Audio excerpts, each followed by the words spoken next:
I have survived nearly 200 days in hardcore Minecraft. In that time, we've built houses, farming district, windmills, and also put iron golems to work. All this on my journey to create an immersive, interconnected world here in hardcore Minecraft. And today is no different, as it's time to take the vanilla village and do a complete overall. We'll be adding in a village breeder, box stores, butchers, as my goal is to transform this entire street into a miniature version of a villager trading hall, as I would like to have a mending villager within the box store, a butcher within the butcher store, so on and so forth. So join us on this journey, leave the video a like, and click subscribe, and let's get started.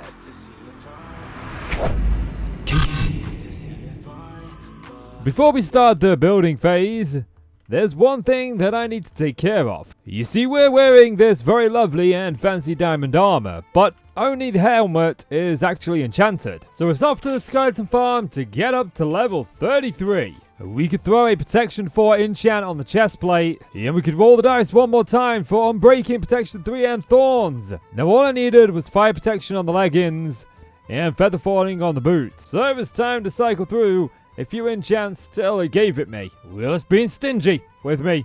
So it's back to the skeleton farm, but I am also terrified of accidentally falling off the side here. So I put some deep slate in the corners and some dark oak in the spaces between. Eventually, I want to put bone blocks behind these dark oak fences, and it'll pop really nice. Ultimately, I didn't bring enough, but yeah, we're still high enough that a fall would kill me. So we'll just install some safety rings. This way for fall, it's not as far. Fingers crossed for something like feather falling as well. I guess I'll take on breaking. So many cycles, but finally we have feather falling. And just like that, we have our set of boots. Now we're all shiny and fancy. Now that we're enchanted, I can move on to setting up a farm for a block I'm going to need. I need a resource that I can only get in the nether. Oh, jeez. I almost looked at him. Thankfully, the resource is like literally right here. Just need some nether quartz. Right, that's how I'm gotten. I have been taking out endermen. I've been using the, dig a hole too deep where they can't get to you, but I'm pretty sure I've looked at this enderman in his face like 3 times now and he's left us be, so I'm gonna be nice and leave him be. Now I also need glass, and well, the sand is not the problem. I've got a lot of that, like a lot. I am, however, missing the fuel to turn it in to glass. So it was down and into the depths of my world, and I feel a lot safer with this armor. And it wasn't long till I stumbled across some coal. Holy crap! Stumbled across a geode. We'll take some of these crystals, all 29 of them. I see diamonds, I see more diamonds, just the 2. Is that another geode? No way. It is! We can actually break some of these down for the shards. That should do us. I don't think we'll be using these for too much, but having them on hand is always handy. Yeah, handy? Hand? Yeah. I'll go to the corner. Ooh, more diamonds. Finally!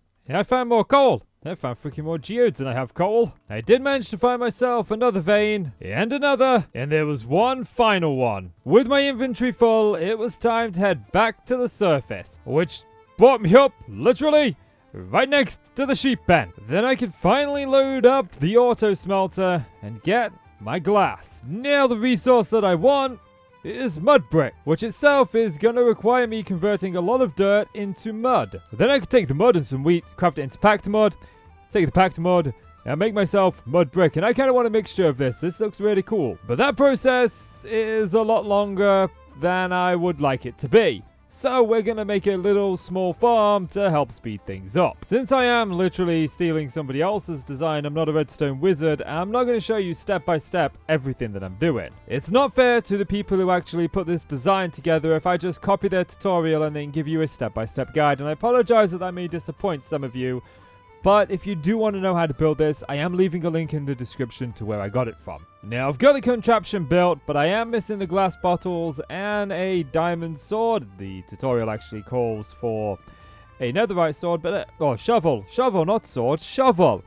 But I figured we'd break down the diamonds on camera, and then we can go ahead and just make ourselves a diamond shovel. This should do. So this This is the machine right here that should get us all of our mud. I should just hold both clicks here and we should slowly start to see that coming through. Then with one quick run, we have over 9 stacks of mud, and we could turn that into packed mud.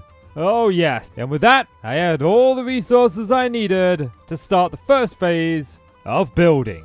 Now the first step was arguably the most important step. You see, I need to put down a chest so that I had access to all my resources with a crafting table, the stone cutter, and even another chest, why not? But when it came to the building, I wanted to get a bit of the road done first. Once I had the start of a road in, I wanted to lay down the foundations of a retaining wall. This was going to decide so much of how the initial entrance to this city was going to look. Now I had this vision that as you came over the bridge, you would have 2 ways up. You would be able to go left and right, and they would both be identical, and it would be a slow incline as we go up to the main road. Where slap bang in the center, we would have a feature of sorts. I was still torn between whether this would be a tree or a statue, but I knew I needed to get the shape of it done first. So I took the top up 4 blocks, and to create a darker tone, I added a deep slate tiled slab on top. With the wall erected, you could get a feel for how the statue or tree or whatever feature I decided to put here would look, but now I needed to bring the road up. Now for this road, I kind of wanted to just use the mud itself, or the packed mud, but there wasn't a slab variant, so we had to add in some mud brick slab. Next, it was a case of working the main road out up on the top side, but I did run out of packed mud, so there's a rave of iron golems going on. They're just chilling. There's 2 there. He's got his buddy over there. Then it was time to convert a bunch more mud. With more packed mud in hand, I could finish off getting the template of the road done. So to help give the road a little extra shape, I went over the mud bricks with a slab. Then I knew I wanted a central road that would run mainly into the city from this entrance. Now with somewhat of a guide down, we could focus on the first 2 buildings. The first 2 buildings were going to be built out of deep slate. Laying the foundations was easy. I just alternated between the deep slate and the polished deep slate. Now the tricky part of this build would be connecting the 2. Mercifully, I realized very early on that I'd actually built it 1 block off. So easy to change this early on. Now that it was actually built on an odd number, I could fill the center of both sides in. Now to bring you into my idea, I've got this idea that we've got 2 tall buildings either side that is connected by some sort of bridge. And I'm debating whether or not I want the bridge to connect in the middle or to be the entire thing. And I'm thinking that maybe the entire thing. So I got to work by filling in the walls and extending the road as I had been imitating Santa by dropping in on the unwanted villagers, but they didn't have any apple pies. Then it was time to figure out it was going to be an archway, but by this point it had turned into a tunnel. Once I had an archway shape I was happy with, I could start filling in the spaces between. I swear, it only rains in my hardcore world when I'm building. So picture a bright blue sunny sky as we walk through what will be the tunnel. I like this. The main bridge lines up exactly with this tunnel. Rain aside, there was still a large part of the build missing. So I set back to work.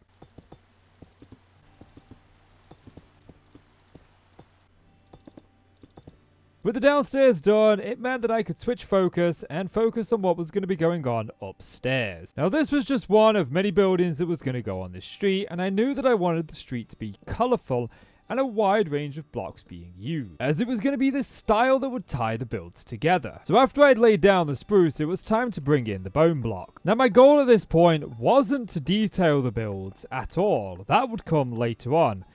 I just wanted to get the shapes in place, and with that I could already picture the city. I now needed to figure out the roof entirely, so I was planning to combine 2 different blocks for the roof. With the first part being the deep slate brick, I could then come in with some dark oak, and I've got to say that I think those 2 colours contrast perfectly. And with the last slab placed, the roof was finished. That call at the beginning of the adventure where I said let's get feather falling, I'm so glad I did, because I fell off that roof more times than I can count. Then I got to work. There were more buildings that needed to be added. Now, as I said, it was going to be the style that would bring these builds together, not the block palette. So keeping that in mind, I did want to work with what we'd already got going on.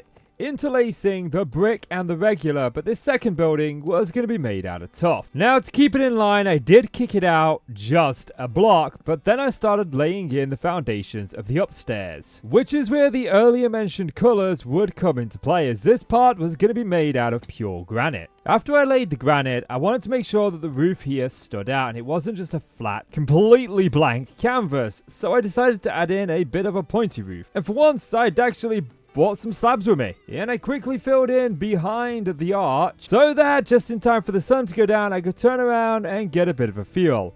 I definitely like that the arch here isn't as big, but you're starting to see the street come together. Once I finished, though, I wasn't too happy with the way the roof looked, but there was a cat that was inspecting it, so I did a little bit of this, and a little bit of that, and with another deep slate tile, it was definitely feeling that this roof fits better. Now, you may have noticed that the custom sky we usually have in the background is gone, and that's because I've decided to upgrade to Minecraft version 1.21.5. Because I wanted to play with these things, these like little leafy things that are flowing back and forth.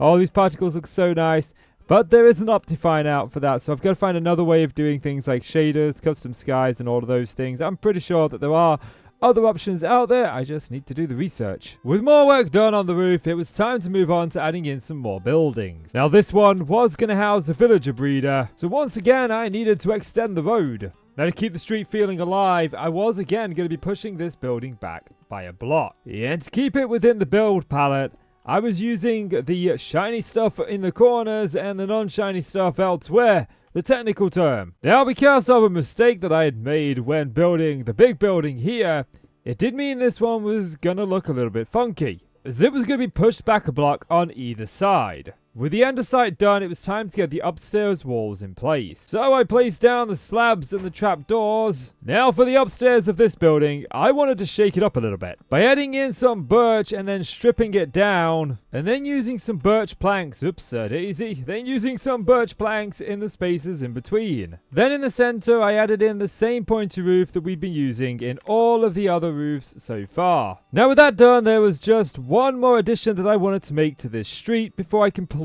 finished the roof. Once more, I was going to be repeating exactly what we've been doing elsewhere. Only this time, we'd be switching the block palette up, using a combination of chiseled stone and stone. And then on the upstairs, we'd use a mixture of the oak wood logs, stripped down, and filled in with the oak planks. And with those finishing touches, we finally had the street all ready to be decorated. So it was time to move on to the next job. Now here in the hardcore world, in each episode, I'm planting myself a tree. And this custom tree is built by me in each episode and usually dedicated in the honor of something or the memory of someone. It is also the part of the video where I remind you that I am a small YouTuber trying to grow my channel. So if you haven't done so already, please do consider leaving the video a like. I do appreciate it, and maybe even consider subscribing and sticking around for future hardcore episodes. As when it comes to small YouTubers,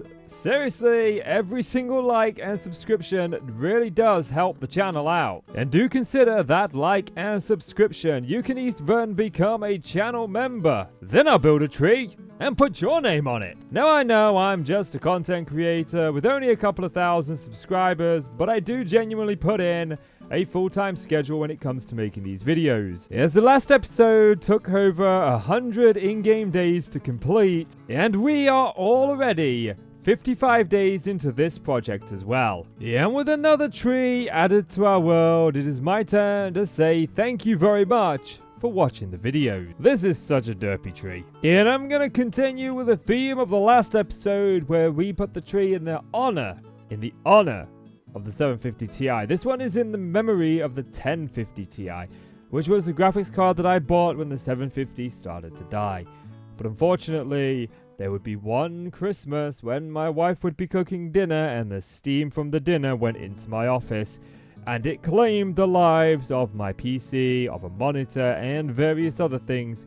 It completely destroyed my YouTube setup, and in that computer was the 1050 Ti. That thing was glorious, it held up good, and it was strong, but it could not survive the wife's cooking. But now that the tree is done, it is time to move on, as it's time to get the first of these buildings converted into an actual store. Now this first store here was going to be a bookstore. And I definitely wanted to be this place where I came and bought all of my books from. Now my tools were already starting to take a batter in here. So before I even thought about finishing off decorating the insides, I wanted to make sure that I had one pod ready to go.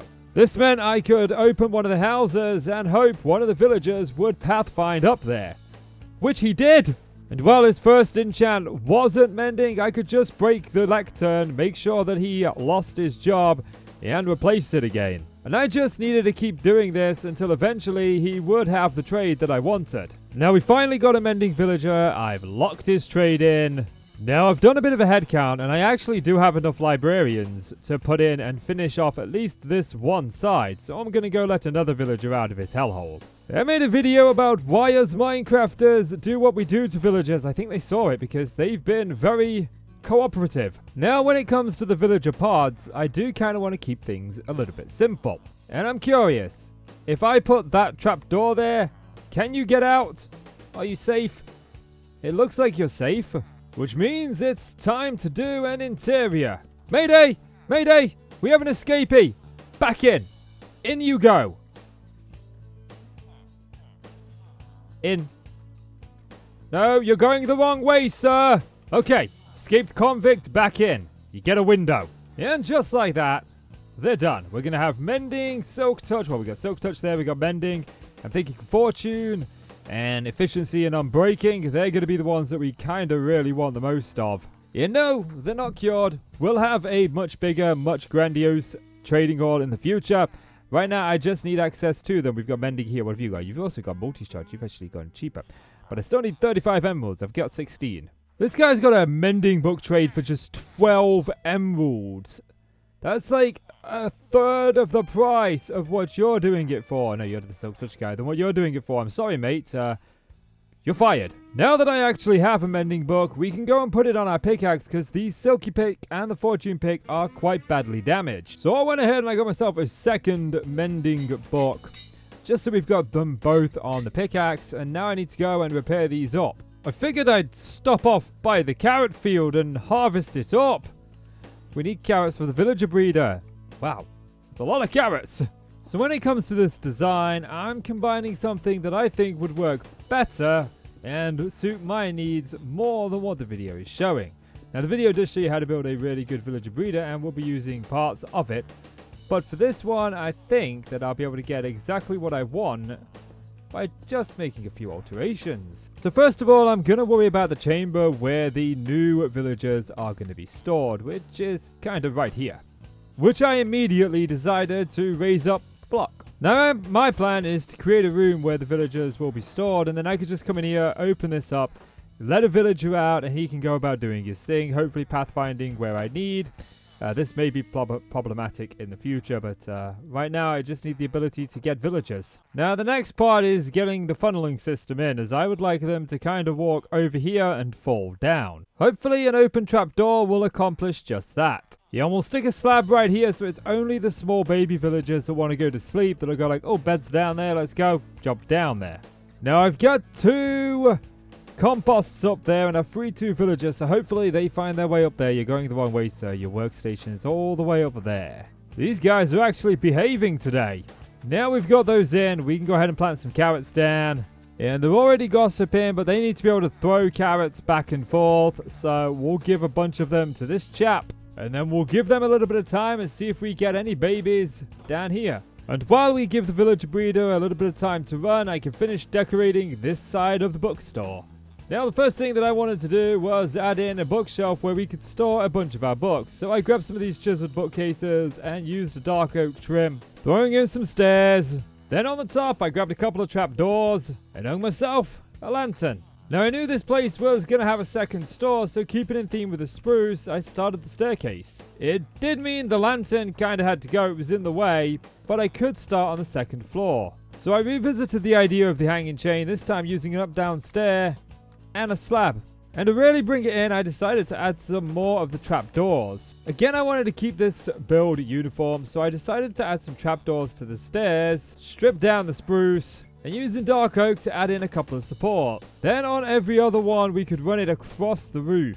A couple of chiseled bookcases under the stairs, along with a barrel so that we could store our emeralds. Then all I needed to do was to fit in the door, which again I would place sideways like we have been doing, only that was the wrong way. And then behind it we would use some spruce trapdoors, including on top of it, to give us this look. Feeling as though this place was a little dark, I decided to use the same method we'd used on the bookcase by taking a stair, putting it upside down, grabbing myself a couple of these trapdoors. Then I hung a lantern from it, and I thought the variation in height was really good. Now the upstairs, we'll do this later. Now the other side of the library or the bookstore was going to be the same, so it was just a simple case of copying and repeating. And just like that, we've got a second one. I haven't got any trades locked in for these villagers just yet, but they are here and ready. I'm not putting in any of the extra workstations as I don't want other villagers taking these jobs. I want to be able to control which villagers have which jobs. Now that I've got the internals done, I can start worrying about the externals. And I'm thinking maybe we go with like a little bit of a canopy up there like that. We could do the same on the other side. And that can go above a little window. Something a little bit like this. Now the next part is to tackle the upstairs. And I'm thinking we have some nice little windows. We'll top these with our diorite here. Coming in behind with some blue glass, and then just to frame this up a little bit, we'll put some trapdoors, although that's... Oh, that connects! In that case, what do we think about this? Then in front of the window, we can add ourselves a little garden, with the final product looking something like this. Now all we've got to do is tackle the last 3 stalls, starting out by getting the floor into each of the buildings. Well, it's been a while since these guys have gotten in my way. Well, I got them to take out the banner boy, and now we can just mop up the floor. So glad for this armor. We need to get him out of the way. He's got a triple shot bow. And we get our potion. We also get our banner. Now, so far, this project has already taken me over 80 in-game days. We are now on day 252. Yeah, and we started on day 173. So we are almost at exactly 80 days since we started. And I haven't put out a hardcore episode in a couple of weeks, so I really need to get this episode finished. Which translates to the fact that I just do not have the time to wait for all of the villagers to grow up and put them into their associated huts. So I want to get the actual buildings finished so that I can move them in as and when they grow up. As I would like to make it a personal goal of mine to ensure that a new hardcore episode comes out every single Saturday, and I really want to work hard on achieving that goal. Just how I want to work on my goal of not keep backing up and ending up in the drink. Seriously, I've been working on a parking garage over in my 7 Days to Die series, and all I keep doing is falling off of me freaking build, and now I'm doing it here. Okay, I've got these signs up. The bookstore is here. The sign is just after whatever store it is, so they're always on the end. Now I want to keep these buildings feeling like they fit, so we are adding in some more planter boxes, but I do want to make them unique at the same time. So these are getting dandelions instead, and also the Bruce. Yeah, the Bruce. My dog's called Bruce. The birch trapdoors. And I gotta remember, take out the campfires. That's another one of the storefronts done. And with the 3 blue orchids placed, I had the last shop all sorted out. Now for this one, I went a little bit different, as I used a combination of the blue glass and the birch trapdoors just to create the effect that the windows upstairs are actually closed off. I next needed to tackle the villager breeder itself, which in just a few minutes fell into place as we continued with the same style that we'd been using across the entire street. Now temporarily I've just got some fence posts here as I plan to lure these guys into a boat and then boat them into the different locations that I want them to go, so that we've got our entire trading hall. Now these aren't the only shops that's going to be on this street. I would like a diagonal archway going here into some more shops that kind of go and follow the natural curve of this river. But as they always say, that is a future Casey problem. I've got other ones to deal with now. And that has to deal with the fact that this looked good. I'm happy with this. But if we jump onto the bridge and we cover up the bottom half of our vision, just stick your hand over the bottom half of the screen, yeah, looks nice. But if I do that, now you can see what the problem is. This and this. I don't like it. I do not like it, I say. So, we'll fix it. Now, the first step in this problem was to finish off the road. Now, for the time being, I was only going to take it up to the edge of the buildings that we'd actually constructed. Then we can bring in a second retaining wall, very much like the one that we'd used in the main entrance. Now for this, I wanted to keep things feeling simple, so it was a smooth stone with a deep slate tiled top. Now it feels much more like we're entering a city with this. I think we need to add some details to this. I've got some really cool ideas that I want to do with this face here and some of the faces over here. It would also be nice if maybe when we come up here, we have another walkway here that leads down and sort of around down below, like maybe a little dock. Not a dock that ships come at, just a dock that we can walk along. But again, that's a future KC problem. Because now we have accomplished practically everything that I set out to accomplish. The only thing that I've got left to do is to move the villagers and get the trades that I want. But that's just a case of the time it's going to take the villagers to actually produce new villagers. Who knew you needed carrots to breed? Anyway, it's that time where I can finally say that I have given you the best of me. Want the best of me now, best of me now, best of me now, best of me. They want the best of me now, best of me now, best of me now, best of me. They want the best of me now.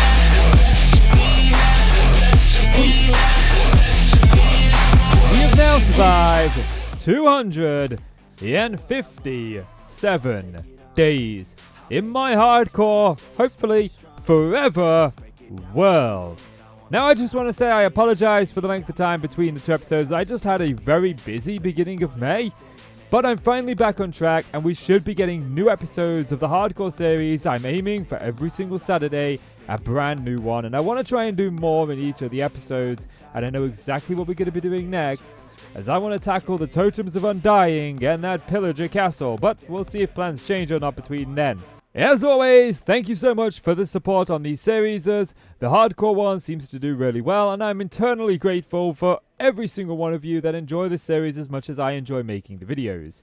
As always, leave the video a like, hit subscribe, even consider becoming a channel member. You can get a house in the city. Yes, you can. But that's beside the point. I just want to say thank you one more time, and as always, I'm Casey. You are the awesome folk. Thank you so much for watching. You take care now, and I shall see you in the next one.